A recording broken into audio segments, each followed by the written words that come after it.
Hello guys, welcome back to the channel and welcome back to elite wrestling. तो guys आज इस video में भी हम ऑल एलीट रेसलिंग के अपडेट्स के ऊपर बात करने वाले हैं और हर बार की तरह ही आज के अपडेट्स भी बहुत ही बड़ी अपडेट्स होने वाली है। इसीलिए गाइज ये वीडियो एकदम आखिर तक जरूर देखना, क्योंकि हाल फिलहाल में ही ऑल एलीट रेसलिंग ने WWE को हरा दिया है। कोडी ने बताया है कि क्यों all elite wrestling farmer WWE superstars को पुश कर रही है। बहुत ही जल्द एक AEW एम्प्लॉय बैकस्टेज पर्सनैलिटी से अपना ट्रांजिशन एक इन रिंग रेसलर के तौर पर करती हुई दिखाई दे सकती है। AEW बहुत ही जल्द एक नई राइवलरी शुरू करना चाहती है और TNT हेवीवेट चैंपियनशिप के फ्यूचर प्लान्स भी रिवील हो चुके हैं। तो गाइज ये सब अपडेट्स जानने के लिए ये वीडियो एकदम आखिर तक देखना और अब ज्यादा देर ना लगाते हुए चलिए ये वीडियो शुरू करते हैं। पर गाइज वीडियो शुरू करने से पहले मैं आपको बताना चाहूंगा कि हमारे AEW की इंडियन शॉप पर नई डिजाइन लॉन्च हो चुकी है और इस वीक जिस सुपरस्टार की डिजाइन हमारे शॉप AEW इंडिया पर लॉन्च हो चुकी है वो सुपरस्टार कोई और नहीं बल्कि ऑल एलीट रेसलिंग के क्लीनर केनी ओमेगा है, जिनके टी शर्ट की ये डिजाइन हमारे शॉप AEW इंडिया पर लॉन्च हो चुकी है। और अगर आप ये टी शर्ट खरीदना चाहते हैं तो गाइज आपको हमारे शॉप AEW इंडिया की लिंक इस वीडियो के डिस्क्रिप्शन में मिल जाएगी और ज्यादा इन्फॉर्मेशन के लिए आप ये वीडियो चेकआउट कर सकते हैं। पर गाइज अब हम आगे बढ़ते हैं और बात करते हैं हमारे अपडेट्स की और शुरुआत करते हैं उस एम्प्लॉय से जो कि हमें पॉसिबली बहुत ही जल्द ऑल एलीट रेसलिंग के बैकस्टेज स्टाफ से अपना ट्रांजिशन पूरी तरीके से एक रेसलर में करती हुई दिखाई दे सकती है। तो गाइज हमने पहले भी देखा है कि रेसलिंग इंडस्ट्री में ऐसे बहुत सारे सुपरस्टार्स है जो कि पहले तो रेसलर्स नहीं थे, लेकिन गाइज रेसलिंग इंडस्ट्री में आने के बाद उन्होंने धीरे धीरे अपना ट्रांजिशन एक रेसलर के तौर पर कर लिया, जिसका एग्जाम्पल आप WWE सुपरस्टार लाना का ले सकते हैं, जो WWE ज्वाइन करने तक कोई रेसलर नहीं थी, लेकिन गाइज WWE ज्वाइन करने के बाद लाना का रेसलिंग इंडस्ट्री में इंटरेस्ट बढ़ गया और लाना एक फुल टाइम रेसलर बन चुकी है। और पॉसिबली यही चीज ऑल एलीट रेसलिंग के एक सुपरस्टार के साथ भी है, जो कि हमें बहुत ही जल्द एक फुल टाइम रेसलर बनती हुई दिखाई दे सकती है। और गाइज ये सुपरस्टार कोई और नहीं बल्कि डॉक्टर बिट बेकर के मैनेजर रेबा है, जिन्होंने हाल फिलहाल में अपने लेटेस्ट इंटरव्यू में बताया कि रेबा ने रेसलिंग इंडस्ट्री सिर्फ मेकअप आर्टिस्ट के तौर पर ज्वाइन की थी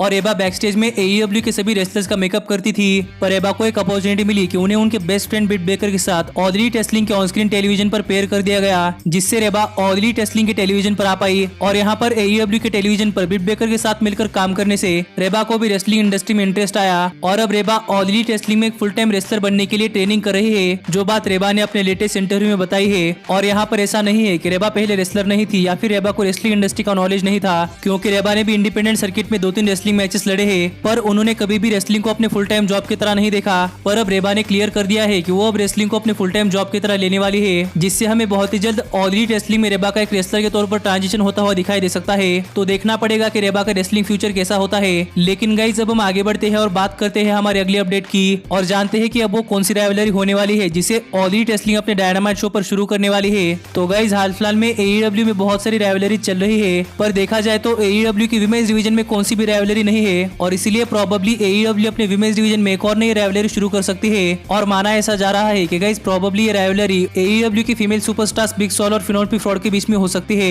क्योंकि लास्ट डायनामाइट शो पर बिग सोल और हिकारू शिरा का मैच खत्म होने के बाद जब बिग सोल बैकस्टेज में अपना एक इंटरव्यू दे रही थी, तब वहां पर फिनोलेपी फ्रॉड ने आकर बिग सोल को इंटरप्ट किया और प्रोबेबली इससे AEW ने हिंट दे दी है कि हमें पॉसिबली AEW की विमेंस डिवीजन में अगली राइवलरी बिग सोल और फिनोलेपी फ्रॉड के बीच में देखने को मिल सकती है। और इस चीज को डेव मैडजर ने भी कंफर्म किया है। तो देखना पड़ेगा कि AEW की फीमेल डिवीजन की राइवलरी कैसी होती है और इस राइवलरी के लिए क्या स्टोरी होती है और क्या ये राइवलरी ऑल एलीट रेसलिंग के फीमेल डिवीजन की लेवल थोड़ी सी और बढ़ा सकती है या नहीं। पर आप इस राइवलरी के बारे में क्या सोचते हैं ये आप मुझे कमेंट करके बताइए। लेकिन गाइज अब हम आगे बढ़ते हैं और बात करते हैं हमारे अगले अपडेट की और जानते हैं कि कोडी ने ऑल एलीट रेसलिंग के TNT हेवीवेट चैंपियनशिप के फ्यूचर के बारे में क्या कहा। तो गाइज आपको तो पता ही होगा कि फैंस ऑल एलीट रेसलिंग में एक मिड कार्ड चैंपियनशिप देखना चाहते थे, जिससे कि AEW सुपरस्टार्स को लड़ने के लिए और भी ज्यादा चैंपियनशिप्स मिले। और AEW के TNT हेवीवेट चैंपियनशिप इंट्रोड्यूस करने के बाद सभी लोग सोच रहे थे कि ये TNT heavyweight championship all elite wrestling के एक मिड कार्ड चैंपियनशिप है। पर गाइज यहाँ पर अपने लेटेस्ट इंटरव्यू में बात करते हुए कोडी ने एक बार फिर से क्लियर कर दिया है कि AEW की TNT हेवीवेट चैंपियनशिप कोई मिड कार्ड चैंपियनशिप नहीं है और AEW के TNT हेवीवेट चैंपियनशिप का लेवल ऑल एलीट रेसलिंग के वर्ल्ड हेवीवेट चैंपियनशिप जितना ही है। तो कोडी ने कहा कि जिसे किसे लगता है कि TNT heavyweight championship all elite wrestling की एक मिड कार्ड चैंपियनशिप है, तो वो लोग अपने दिमाग से ये ख्याल निकाल दे, क्योंकि TNT हेवीवेट चैंपियनशिप की लेवल ऑल एलीट रेसलिंग के वर्ल्ड हेवीवेट चैंपियनशिप जितनी ही है। पर यही आगे TNT हेवीवेट चैंपियनशिप के बारे में बात करते हुए कोडी ने कहा कि AEW WWE से अलग दिखना चाहती थी, इसलिए ऑल एलीट रेसलिंग ने अपने वर्ल्ड हेवीवेट चैंपियनशिप के बाद अपने कंपनी में WWE की तरह इंटर कॉन्टिनेंटल चैंपियनशिप या फिर यूनाइटेड स्टेट्स चैंपियनशिप नहीं लाई और इसके बजाय AEW अपने कंपनी में TNT हेवीवेट चैंपियनशिप लेकर आई, जो चैंपियनशिप उनके नेटवर्क को रिप्रेजेंट करती है, क्योंकि ऑल एलीट रेसलिंग के डायनामाइट शोज यूएस में TNT चैनल पर ब्रॉडकास्ट होते हैं। इसीलिए ऑल एलीट रेसलिंग ने अपने सेकंड चैंपियनशिप का नाम TNT हेवीवेट चैंपियनशिप रखा है और ये चैंपियनशिप ऑल एलीट रेसलिंग के नेटवर्क को रिप्रेजेंट करती है। इसीलिए कोडी हर वीक ये चैंपियनशिप ऑल एलीट रेसलिंग के डायनामाइट शो पर डिफेंड करते हैं। पर यहाँ पर TNT हेवीवेट चैंपियनशिप की फ्यूचर को लेकर बात करते करते हुए कोडी ने कहा कि फिलहाल तो कोडी TNT हेवीवेट चैंपियनशिप है और कोडी TNT हेवीवेट चैंपियनशिप हर वीक ऑल एलीट रेसलिंग के डायनामाइट शो पर डिफेंड करने वाले हैं। पर यहाँ पर ऑल एलीट रेसलिंग के पहले से ही ये प्लान है कि कोई भी रेसलर अगर TNT हेवीवेट चैंपियन बना तो गाइस उसे TNT heavyweight championship all elite wrestling के डायनामाइट शो पर डिफेंड करनी ही पड़ेगी, क्योंकि TNT हेवीवेट चैंपियनशिप एक नेटवर्क चैंपियनशिप है। इसलिए TNT हेवीवेट चैंपियनशिप को हर वीक अपने नेटवर्क के शो पर यानी कि डायनामाइट शो पर डिफेंड करना सेंस बनाता है। इसलिए ऑल एलीट रेसलिंग फ्यूचर में भी यही प्लान्स लेकर चलने वाली है कि जो कोई रेसलर TNT हेवीवेट चैंपियन बनेगा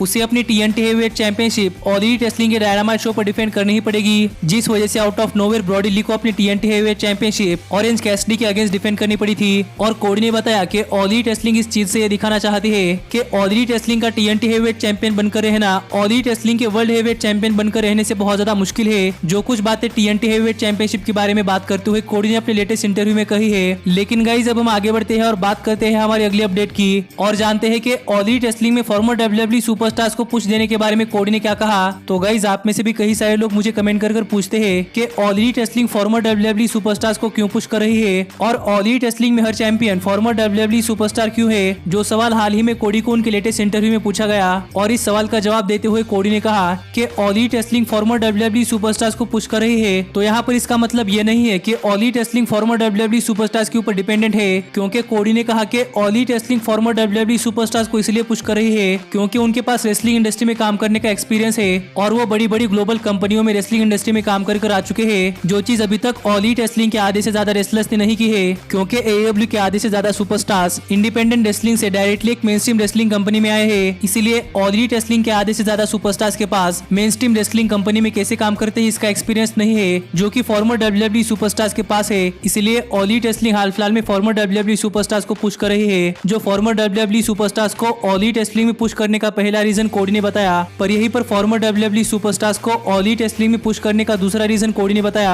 कि farmer WWE superstars wrestling industry में बहुत ज्यादा पॉपुलर सुपरस्टार्स है, जिस वजह से बहुत सारे फैंस फॉर्मर WWE सुपरस्टार्स को पहचानते हैं, जिससे ओवरऑल AEW कंपनी को फायदा होता है। और अगर जरा सोचो कि ऑल एलीट रेसलिंग के बाकी सारे सुपरस्टार्स फॉर्मर WWE सुपरस्टार्स को हरा देंगे तो फिर वो कितने बड़े सुपरस्टार्स बन सकते हैं। जो दो रीजंस ऑल एलीट रेसलिंग पर फॉर्मर WWE सुपरस्टार्स को पुश करने के लिए कोडी ने बताए, जिससे आप एग्री करते हैं या नहीं ये आप मुझे कमेंट कर बताइए। लेकिन गाइज अब हम आगे बढ़ते हैं और बात करते हैं हमारी फाइनल अपडेट की और जानते हैं कि किस तरीके से AEW ने WWE कंपनी को हरा दिया है। तो गाइज आपको तो पता ही होगा कि AEW के डायनामाइट शोज और WWE के मंडे नाइट रॉ, स्मैकडाउन और NXT के शोज USA के साथ साथ इंटरनेशनली UK में भी टेलीकास्ट होते हैं और यही UK में यानी कि इंग्लैंड में ऑल एलीट रेसलिंग ने WWE को हरा दिया है, क्योंकि गाइज हाल फिलहाल में UK में AEW और WWE की व्यूअरशिप सामने आई है और इस व्यूअरशिप में ऑल एलीट रेसलिंग ने WWE को हरा दिया है। और मैं यहाँ पर all elite wrestling versus NXT की बात नहीं कर रहा, मैं यहाँ पर ऑल एलीट रेसलिंग का डायनामाइट शो और WWE का मंडे नाइट रॉ, स्मैकडाउन और NXT इन तीनों ही शोज की बात कर रहा हूँ, क्योंकि गाइज हाल फिलहाल में UK में ऑल एलीट रेसलिंग के डायनामाइट शो की व्यूअरशिप रॉ, स्मैकडाउन और NXT